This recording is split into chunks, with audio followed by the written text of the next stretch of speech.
સુરત નાયબ police commissioner zone 3 અને કતારગામ પોલીસની ટીમે લાખોના અફીણ સાથે એકને ઝડપી પાડી સળિયા પાછળ ધકેલી દીધો હતો.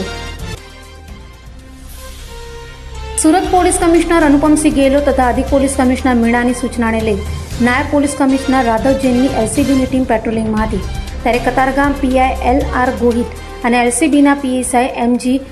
ભાદરકાની ટીમ પેટ્રોલિંગમાં હતી. ત્યારે અનાર્મ પોલીસ કોન્સ્ટેબલ ભરતભાઈ પ્રદીપકુમારને મળેલી બાતમીના આધારે કતારગામ ડબોલી રોડ પાસેથી શુભમ ઉર્ફે સુગલો રમેશ ધોળકિયાને ઝડપી પાડી તેની પાસેથી 4,94,000થી વધુની કિંમતનો અફીણ કબજે લઈ તેની વિરુદ્ધ કાયદેસરની કાર્યવાહી હાથ ધરી હતી.